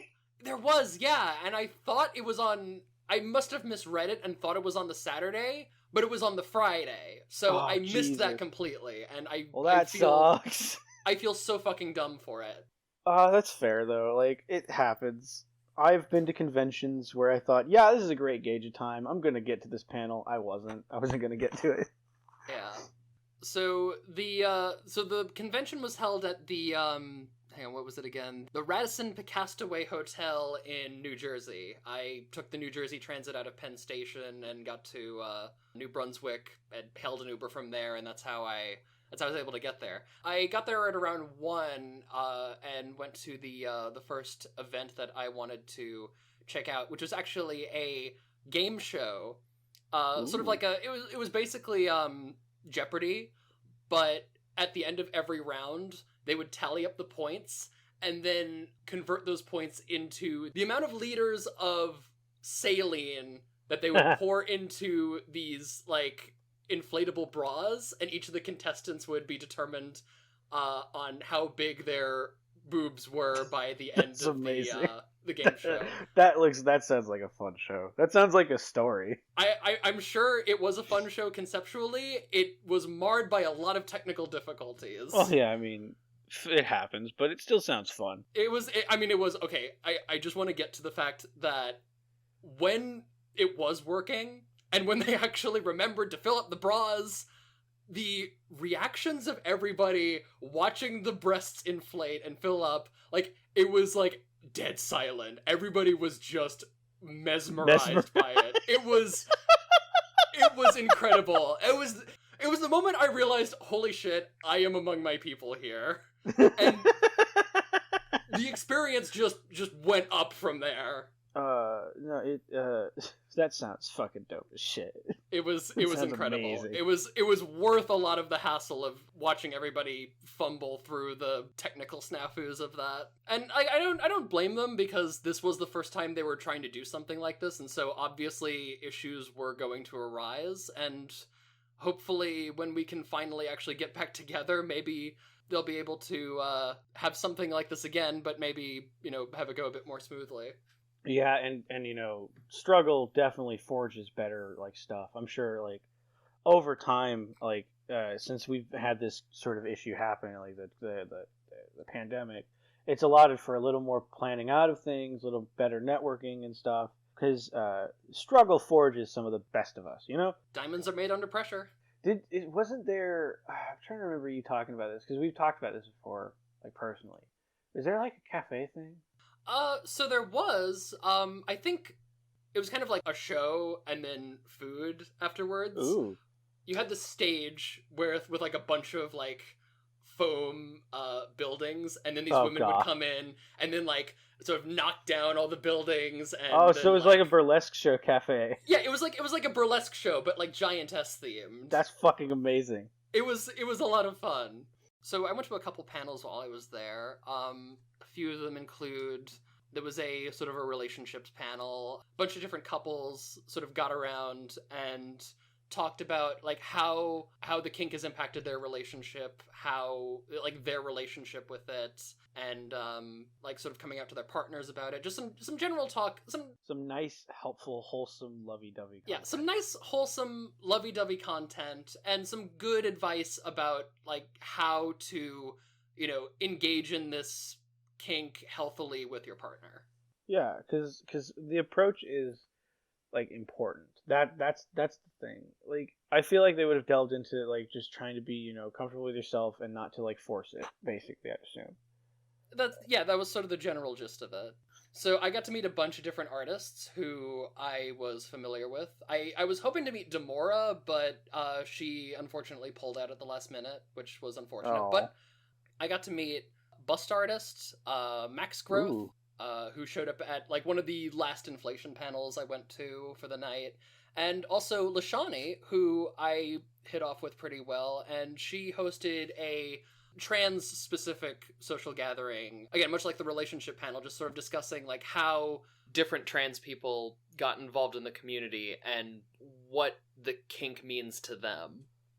What I've noticed, interestingly enough, interacting with the community, is that there is a large percentage of people who would either identify as trans or who are adjacent to this, who interact with it, that are trans adjacent. You know? Yeah, and I think that speaks kind of volumes to something. And I wonder if there's sort of a correlation with it. One of the people who attended the social gathering was this one trans woman who was sort of helping to organize the event. And she gave a very interesting explanation that one of the reasons she gravitated towards breast expansion was sort of this idea that, oh, I've been denied having boobs my entire life, that at this point... Now I want all the boobs. Now I want all the boobs. I've been starved of this for so long that I need all of it now. It's a very Veruca-esque thing, but it's nice. And I think maybe there's sort of a correlation between like that kind of fixation on some semblance of dysphoria or envy or whatever you want to call it, and fixating on changing the body in some way. Yeah, that seems to be a trend with people who experience transgender feelings and who experience dysphoria, is that they experience it like that. Like they have like interests that draw and align towards it. I don't know how to express this in any like non-brain dead way because I'm fucking dumb as shit. But like, no, like I do see that trend. Like even in like circles that like are trans adjacent or like are often conflated with trans spaces, like drag spaces and stuff. There is a large and burlesque spaces which express sexuality. There is a large there's a Venn diagram of like 7 different things that correlate to transformation and trans things, which kind of is interesting to me. And it's like an interesting trend that I think needs to be examined, but I don't know how one would go about examining that. I'm not a professional sociologist yet. So I don't know how to do that. And I think sort of a way of helping people sort of figure out their gender identity, like a good way of doing that is to be more sex positive and like more embracing of like various different kinks. Creative with your sexuality. Because speaking from experience, a lot of my feelings on my gender were in some ways kind of wrapped up in a lot of my kink fixations as well. So in a way, I kind of felt ashamed of it in a similar way to how I felt ashamed of the sexual interests that I was developing at a very young age. I feel like having an environment where you can put all that out in the open and express yourself in such a way that you can feel comfortable exploring these things more. Again, it's a good thing to help people feel more secure with themselves. Yeah, I absolutely agree with that. Because, like, I have a general, like, theory about, like socialization and stuff in terms of, like, how people interact in the interface of the world. That sort of, like, centers around the concept that sexuality and gender and all that stuff has layers, and they're all not only connected but like essentially part of the same system in the human body and mind. and like social sphere, because they're all very deeply intertwined, and to separate them is kind of hard to do. So like I fully believe that like that is helpful in expressing one's like sexuality and gender and stuff like that, to sort of like really tangibly grasp what one feels in a way that isn't too blatant but isn't too distant. It's deeply intimate and personal. Exactly. I know you're not the only story that's like that. I've talked to people who have similar stories. So like it definitely is somehow a thing. It just needs to be put to words and explored, you know? Even I myself am struggling to sort of put it into words properly. Yeah, because I feel like there is a lot of a discussion that can be put around it. Like, this is an interesting tangent to go on, like, tied to it. But, like, there is definitely a lot of commentary and things that can be said about the community and about things in that regard, you know? But, alright. And then next panel. So I don't really have too much to say about some of the other panels I went to. I went to a micro panel where they talked about like tiny women, shrinking women, stuff like that, which is an interesting, which is another interest I've had for like a while, but I don't think it's really gotten the attention that it deserves. I don't think I've explored it to the extent that I've explored like, you know, breast expansion, blueberry inflation, stuff like that. There's something I find appealing about like having someone just be able to fit in your pocket, especially if they're a hot girl. That's the reason why we made Lego. You got a tiny person. I know. It's just fun. Like, it's that image of Marge with a potato. I just think they're neat. But yeah, it's like it's one of those kinks that I feel equally comfortable in both the dominant role and the submissive role, because I'm also into giantess stuff.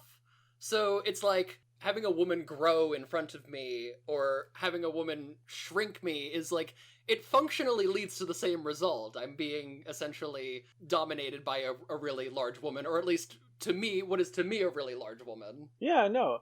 Like, and also the concept of just being that small in a world, like in your room, for example, if you were like 2 inches tall in like your normal room, for example, you've just created a new world. Yeah, it feels like you're going on an adventure, going from like one end of the room to the other. Like Micro Macro has a very interesting exploratory lens, because like you can definitely go several places with it. You can do several things with it. I just followed a guy on DeviantArt who does giantess kaiju themed stuff, but also bimbo themed stuff. Like that's like what they're called, and it's interesting. Do they do kaiju themed bimbo stuff as well?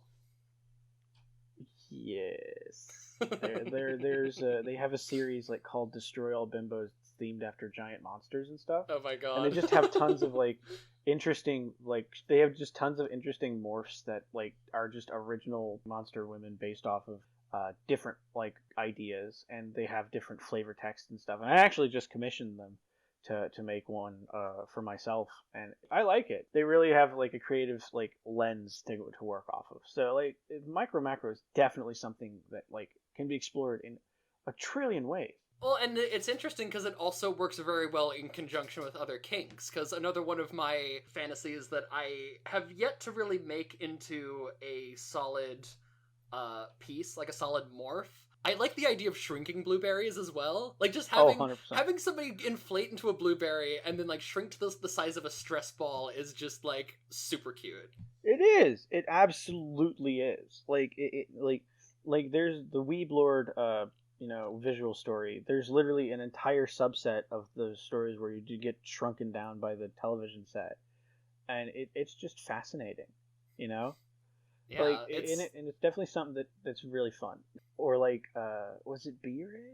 No, it was the replacement. It was the replacement's like final series story in the factory with the berry that's the size of what is essentially a soccer ball. Which is really like, which is just like, well, that's just fun. There was another comic by okay. I think that's enough okays.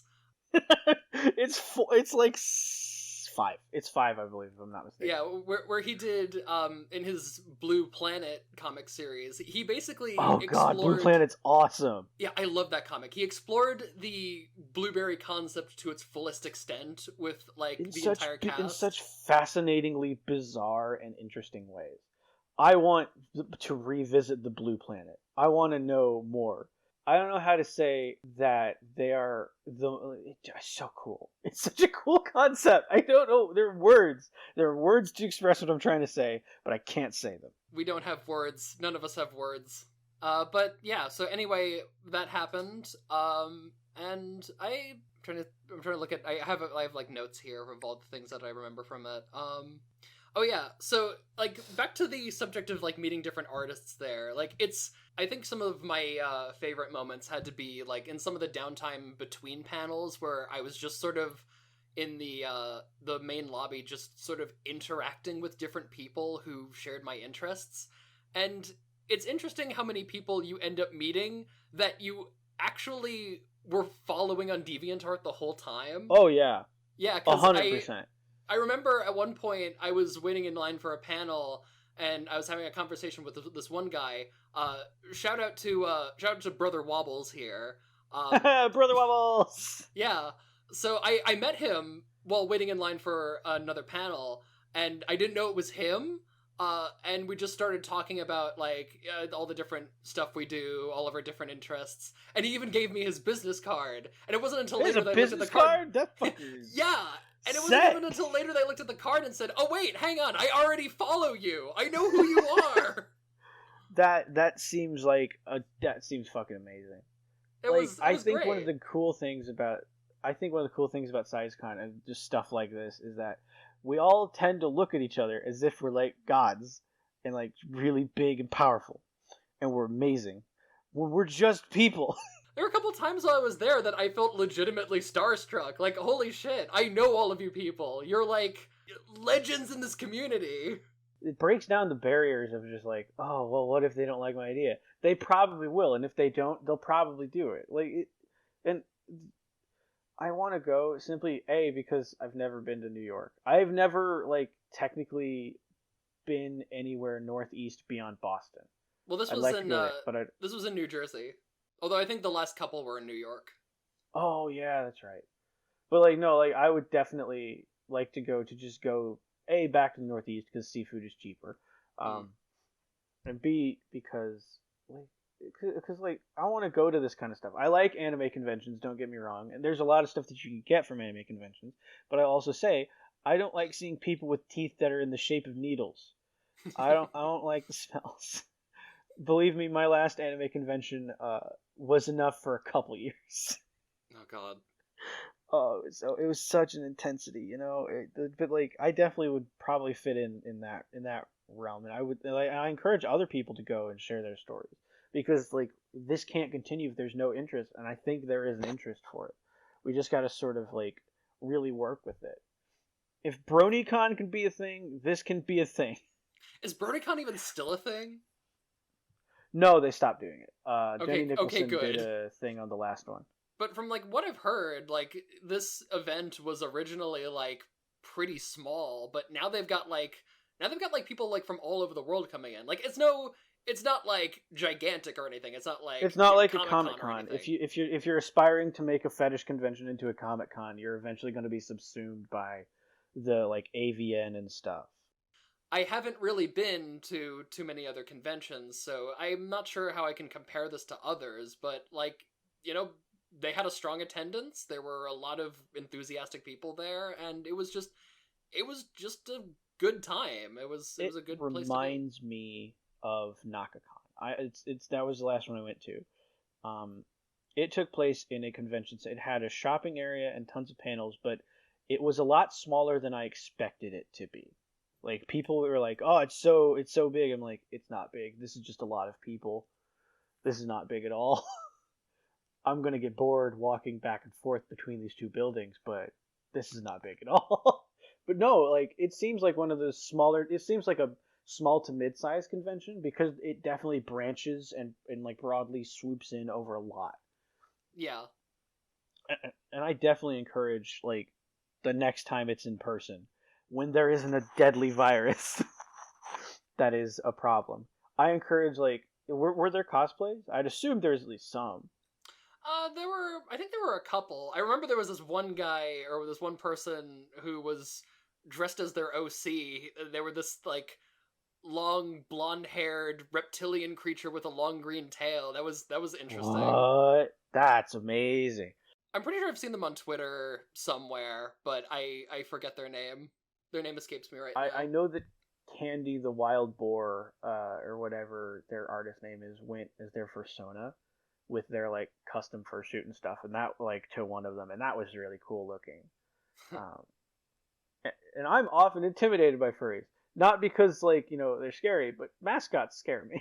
Yeah, like the suits are cool, but like not being able to see a face past the unwavering visage is a little bit weird. I love furries. It's just like at the same time, like, oh god, I'm out of my comfort zone. I don't know how to do this. But no, that sounds dope as hell. And I think, like, were they to do more with that like Giantess Cafe, they could expand it to sort of like they could either have the Giantess Cafe and then like an inflation cafe, or sort of merge the two and just sort of have themed shows based around it. Because that's not. Yeah. I've seen burlesque shows that are themed around blueberry inflation. They're nuts. They're absolutely insane. There's one I saw where a lady had a giant like cage draped over with like a shirt, and she removed it, and she just was covered in balloons. Yeah, that's interesting. Fucking yeah. So I think there's a lot they can definitely expand upon it. They have a lot planned, like, or they have a lot that they can go off of and to plan. But yeah, that sounds fun as hell. I want to hear more. I mean, that's kind of I've pretty much said my piece about it. Oh, I also got a giantess photomorph commissioned while I was there. I think I remember you getting that. I remember hearing about you getting that. Yeah, I think I posted it in some in one of our friend groups. And it's interesting because like I would definitely go, like negating travel costs. I'd probably be able to get one if I planned it out, but like I definitely would want to go. I definitely want to like I don't know if I'd want to dress up. I'm not sure how I'd costume anything, but I would definitely want to go and just explore and just meet people. Because that's sort of like I think the big key thing about it. I don't know, maybe outside of like stuffing a bunch of like extra padding in my bra, like I can't really think of too many other. I mean, you could definitely get face paint. There should be like a makeup booth that turns you blue. That'd be fun. That'd be fun as hell. It would be interesting to just sort of meet up all the people. What? That's a sentence, right? That's not grammatically correct. I did not say a correct sentence. It'd meet up with all the people that like we follow and we interact with on DeviantArt and sort of build this sort of camaraderie about it. Like, because I would like, I see hundreds of people. I see Alexa's Rain. I see Candii the Wild Boar. I see all these different creators that definitely have a passion for this as well as other things. And I'd love to see that sort of community built. Like, that's part of the purpose of this podcast. The other purpose of this podcast is I enjoy video editing. Way too much. And don't they have a server? They do. You're not on it? I'm going to be completely transparent with you. I'm in like 30 servers. I need to prune. They've got the just scroll through and see if they've got like the so they've got a green heart and then like a white heart in the center of it. Either it's a white heart or it's like a hole. Yeah, it's a white heart. Okay, I'm in it. It looks fun. It looks fun, and it looks like there could be a lot to come from it. And I look forward to going there again when we can actually do that. I would definitely go. We if we do go at the same time, we should meet up and hang out because we don't live in obviously the same time zone. Oh yeah, we could do a live show. We could. I wouldn't mind that. It would definitely come out later. That would probably take some planning. Yeah, that would definitely take some planning, but I wouldn't mind doing that. I would like to mention that they're also accepting volunteers until the end of January. So if you want to get in contact with them on that, that's the thing you could do. Yeah, because aren't they doing like an online thing this year? They are doing an online thing this year. So yeah, they will probably need help, sort of like working with that, you know. Yeah, and the good news is you don't have to worry about travel costs. You can just show up. Just go to the server. Wow, it's a penny. Oh, my broadband didn't go up too much. That's amazing. Oh shit, if broadband... Oh god, broadband's cheaper than travel. Oh fuck. I don't like thinking about money. I can't spiral this fast. I would definitely enjoy seeing like a lot like this fleshed out more and explored more, because there's already so much and there can be so much, and I cannot wait to see what happens with it, because honestly, like, this is fun and people seem to have fun with it. Like I've seen stories posted of it, so yeah, I think that we could do a lot with it. I mean, is that it? I mean, that's kind of all I really had to say about it. Well, also, there were giant foam tits there as well, and I got to try them out, and they were really heavy. I wonder if those were Mastasia's tits. Maybe? I don't know. There was. Do you know who they are, right? Or what they were, right? Yeah, I know. Kind of vaguely. There is, for those of you who don't know, there was a company that like did I wouldn't call it body inflation, but giant body part stuff, specifically with tits. Yeah, and specifically dicks. giant boobs, and there was also a dick there too. Giant boobs. Yeah, there's Mastasia, and then it's offshoot Fudenaria, which also did stuff with it. But they had giant tits, and I mean they're massive. And I wonder if those would be the same ones. Like, people really want to see Mastasia come back. If they were not, I don't think, if they're defunct, then they probably weren't them. But they were definitely similar in terms of like design and just size. And size and just realism. I mean, there's also the possibility that it was their props, but they sold them off in sort of the defunctness. You know, because I know that's what Bambi Blaze did, and that's how I think Taylor got the props for a couple of her clips. If I'm not mistaken, I may be mistaken. I may be completely unaware of certain things, but no, I think that's what probably would have happened. Honestly, getting that and then like sort of doing like seeing Farang Ding Dong or like probably do something wouldn't be too bad. But honestly, like that sounds interesting just to go to, because like honestly, just I wonder what kind of merchandise people would sell, like T-shirts. I think Ridiculous Cake went to SciCon once, but maybe I'm thinking of somebody else. I know Candii the Wild Boar sold a few things, or maybe I'm thinking of something. I'm just trying to remember what I've seen over the years, but it looks fun. It looks interesting, and it looks like a grand old time. But no, that's it. I think that's all we have for this episode. I think that's episode 9. You wanna plug your God damn. I was gonna do the Behind the Bastards thing, but then I managed to realize that I'm not Robert Evans and I'm not charismatic, and I just was about to say plug your pluggables, but then I went Well, if you really want to support us, you can buy stock from the kind folks at Raytheon who sponsor the show. Or if you actually got a sponsor and didn't tell me, that'd be amazing.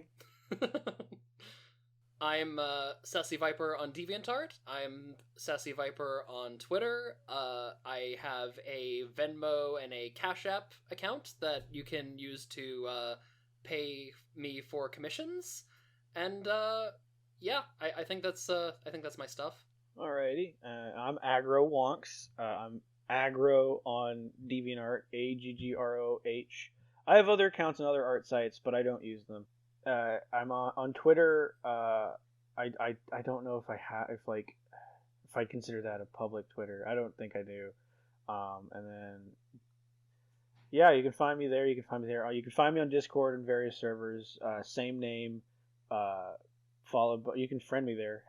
Aggro, all lowercase, and then hashtag 1985, which I'm glad I got that one. And then for the podcast, you can follow us on Twitter at, I think, is it Juicing Room Pod? Yeah, the Juicing Room Podcast. That is dope as shit. And then you can follow us here. And if you comment below what you'd like to see in the next episode, and also participate in the Strawpoll for the next clip review, because that's gonna be fun. Yes. But yeah, have a good day, everybody. Do your best. Bye.